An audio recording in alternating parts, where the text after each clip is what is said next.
Bismillahirrahmanirrahim. Assalamualaikum warahmatullahi wabarakatuh. Bagaimana kabar Ananda sekalian? Semuanya pada hari ini dalam proses pembelajaran kita untuk pendidikan agama Islam kelas 11. Hari ini kita akan masuk pembahasan tentang beriman kepada kitab Allah Subhanahu wa taala, salah satu di antara rukun-rukun iman yang 6. Oleh karenanya, ya semoga nanti dengan materi ini semakin menambah keimanan kita kepada Allah Subhanahu wa taala. Untuk mengawali pertemuan kita pada hari ini, maka mari kita mengawali dengan mendengarkan ayat Allah Subhanahu wa taala. A'udzu billahi minasy syaithanir rajim. Ya ayyuhalladzina amanu billahi wa rasulihi wal kitabil ladzi nazzala ala rasulihi wal kitabil ladzi anzala min qabl wa man yakfur billahi wa malaikatihi wa kutubihi wa rusulihi wal yaumil akhir faqad dhalla dhalalan ba'ida. Ya, semoga dengan ayat yang kita dengarkan itu menambah keimanan kita, mensucikan jiwa-jiwa kita untuk berinteraksi dengan Al-Quran. Pada pembahasan kali ini, iman kepada kitab Allah Subhanahu wa taala, yang pertama harus kita pahami dahulu adalah tujuan pembelajaran kita pada pembahasan iman kepada kitab Allah. Setelah mempelajari materi ini, siswa dituntut untuk mampu bisa memahami pengertian iman kepada kitab-kitab Allah Subhanahu wa taala. Yang kedua, siswa dituntut untuk memahami dalil iman kepada kitab Allah Subhanahu wa taala. Yang ketiga, siswa dituntut untuk mampu mengidentifikasi macam-macam kitab-kitab Allah Subhanahu wa taala. Baik, kita masuk pada poin yang pertama. 3 pembahasan kita hari ini adalah pengertian iman kepada kitab-kitab Allah Subhanahu wa taala. Sebelum kita melangkah memahami definisi iman kepada kitab Allah Subhanahu wa taala, di sini ada 3 hal yang mesti kita pahami. Yang pertama adalah definisi iman. Yang kedua, definisi kitab-kitab Allah Subhanahu wa taala, dan yang ketiga, iman kepada kitab-kitab Allah Subhanahu wa taala. Baik, kita menjelaskan terlebih dahulu apa itu iman. Iman adalah yuqalu bil lisan wal amalu bil arkan wat tasdiqu bil qalb. Iman itu diucapkan dengan lisan, dilakukan dengan amal perbuatan, dan dibenarkan oleh hati. Dalam definisi ini maka 3 unsur yang harus hadir. 3 unsur harus ada dalam jiwa kita. Kita mengucapkan keimanan kita kepada Allah dan kitab-kitabnya. Kemudian kita buktikan dengan amal perbuatan dan harus dibenarkan jujur dengan hati kita. Itu definisi iman. Yang kedua, kitab-kitab Allah Subhanahu wa taala.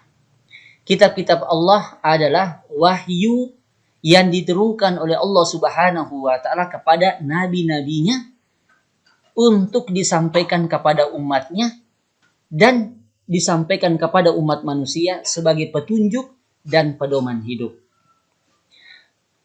Kemudian, apa definisi iman kepada kitab Allah Subhanahu wa taala?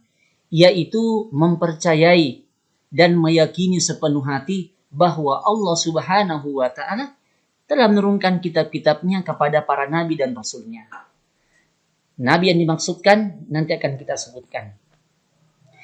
Dalilnya, yang kedua, dalil tentang iman kepada kitab Allah itu sangat banyak. Salah satu di antaranya yang saya bacakan ini, ya ayyuhalladzina amanu billahi wa rasulihi wal kitabil ladzi nazzala ala rasulihi wal kitabil ladzi anzala min qabl.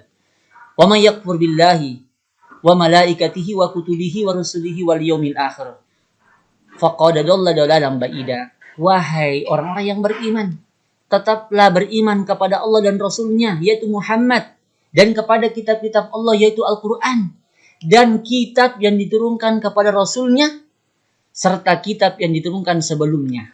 Barang siapa yang ingkar kepada Allah Subhanahu wa Ta'ala, ingkar kepada malaikatnya, kepada kitab-kitabnya, Rasul-Rasulnya, dan hari kemudian, maka ganjarannya sungguh orang itu telah tersesat sejauh-jauhnya dari Allah Subhanahu wa Ta'ala. Ini ditekankan dalam surah An-Nisa ayat yang ke-136.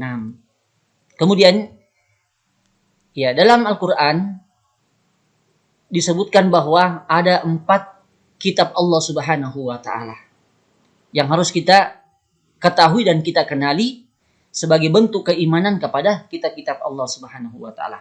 Yang pertama adalah kitab Zabur yang diturunkan kepada Nabi Daud alaihissalam.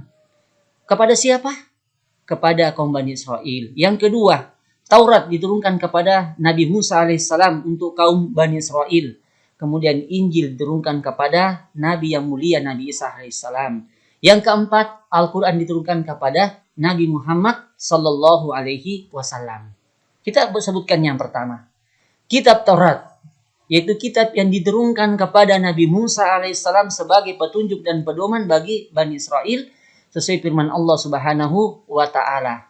Wa ataina Musa al-kitaba wa ja'alnahu hudal li Bani Israel alla tattakhidhu min duni wakila.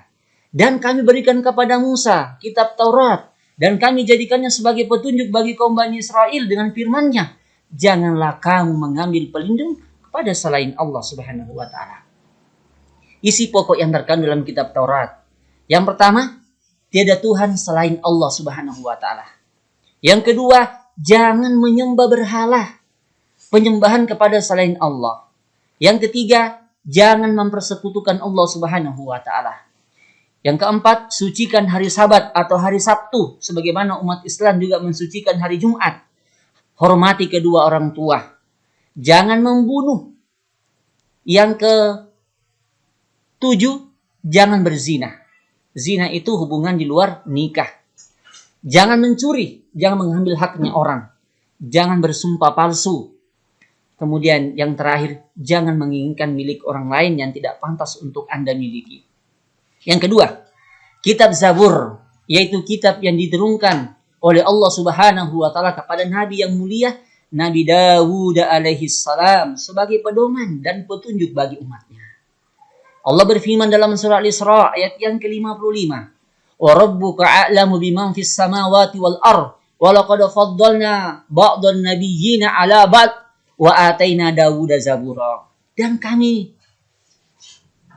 lebih mengetahui siapa yang di langit dan di bumi, dan sungguh kami telah memberikan kelebihan kepada sebagian nabi-nabi atas sebagian yang lain, dan kami berikan kitab Zabur kepada Nabi Daud alaihi salatu wassalam.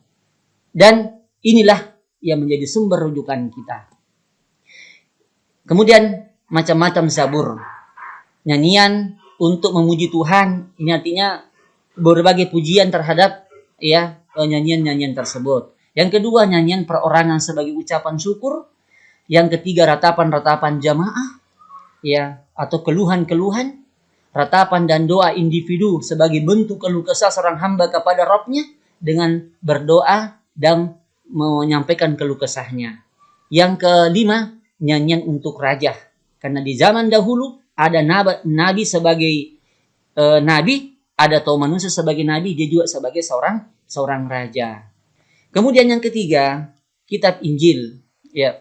Kitab Injil, kitab yang diturunkan kepada Nabi Musa alaihissalam sebagai petunjuk dan tuntunan bagi Bani Israel. Allah berfirman dalam surah Maryam ayat yang ke-30. Qala inni Abdullah atanil kitab wa ja'alani nabiyya. Kata Isa alaihissalam, sesungguhnya aku ini hamba Allah. Dia memberiku Alkitab yaitu Injil, dan dia menjadikan aku sebagai seorang nabi. Ini bentuk bantahan kepada orang-orang yang menuhankan atau mengangkat Nabi Isa alaihissalam sebagai Tuhan, dan ini menyalahi kodrat manusia berubah menjadi Tuhan.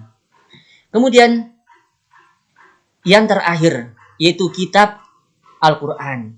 Ya, kitab Al-Quran yaitu kitab yang diturunkan kepada Nabi Muhammad sallallahu alaihi wasallam untuk dijadikan petunjuk dan pedoman hidup ya bagi seluruh umat manusia, bukan hanya satu kaum, tapi seluruh manusia yang ada di permukaan bumi. Bahkan bukan cuma untuk orang Arab, semua manusia ajami selain Arab, bahkan seluruh alam semesta ciptaan Allah itu Nabi Muhammad diutus untuk mereka semuanya. Allah berfirman, ya wa ma arsalnaka illa rahmatan lil alamin. Tidaklah engkau kuutus wahai Muhammad kecuali untuk sebagai rahmat bagi seluruh alam. Allah berfirman, inna hadzal qur'ana yahdi lillati hiya aqwam wa yubashshirul mu'minin alladzina ya'maluna shalihat anna lahum ajran kabira. Sungguh Al-Qur'an ini memberi petunjuk ke jalan yang paling lurus dan memberi kabar gembira kepada orang mukmin yang mengerjakan kebajikan bahwa mereka akan mendapatkan pahala yang besar di sisi Allah Subhanahu wa taala yang mereka akan dapatkan ketika menghadap Allah Subhanahu wa taala. Nama-nama lain daripada Al-Qur'an, kita kenal ada namanya Al-Huda, bahwa Al-Qur'an sebagai petunjuk bagi semua manusia. Yang kedua ada Al-Furqan, bahwa Al-Qur'an itu sebagai pembeda antara yang hak dengan yang batil atau yang baik dengan yang buruk. Yang ketiga Asy-Syifa, Al-Qur'an sebagai penawar, obat penenang jiwa. Makanya Al-Quran terkadang kita gunakan sebagai obat untuk meruqyah orang yang kesurupan. Yang keempat, Al-Dzikr, bahwa Al-Quran sebagai peringatan. Terdapat ancaman-ancaman dan balasan terhadap orang-orang yang menentang Allah Subhanahu wa taala. Yang kelima, Al-Kitab, bahwa Al-Quran merupakan firman Allah yang telah dibukukan yang kita saksikan pada hari ini. Ananda sekalian yang sama-sama berbahagia, kita sudah melihat mengetahui beberapa hal yang berkaitan dengan iman kepada kitab suci Allah, kitab Allah Subhanahu wa taala, maka kita dituntut untuk bisa mengenali dan mengetahui lebih jauh tentang kitab-kitab Allah Subhanahu wa taala. Sebagai kesimpulan dari pertemuan kita pada hari ini adalah bahwa beriman terhadap kitab Allah itu akan meningkatkan keimanan seseorang hamba kepada Allah Subhanahu wa taala yang telah mengutus para rasulnya untuk menyampaikan risalahnya. Yang kedua, hidup manusia menjadi tertata. Hidup manusia menjadi teratur karena adanya hukum yang mengatur kehidupan kita yang bersumber dari kitab suci yang diturunkan Allah Subhanahu wa taala. Yang ketiga, dengan beriman kepada kitab Allah, kita termotivasi untuk beribadah dan menjalankan kewajiban-kewajiban agama Allah yang telah diwajibkan kepada kita yang sudah tertulis dan tertuang dalam kitab suci, kitab-kitab Allah Subhanahu wa taala. Yang keempat, dengan beriman kepada Allah Subhanahu wa taala itu akan menumbuhkan sikap optimis karena telah dikaruniai pedoman hidup dari Allah Subhanahu wa taala untuk meraih kesuksesan dunia dan akhirat.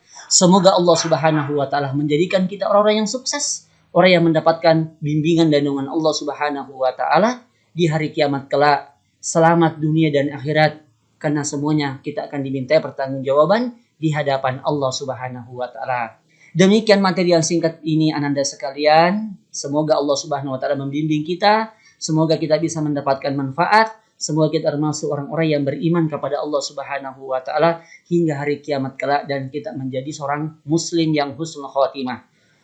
Dan kita tutup dengan membaca doa kifatul majelis yang benar dari Allah Subhanahu wa taala, yang salah adalah kebodohan dan kehilapan kami. Subhanakallahumma rabbana wa bihamdik, asyhadu an la ilaha illa anta, astaghfiruka wa atubu ilaik. Wassalamualaikum warahmatullahi wabarakatuh.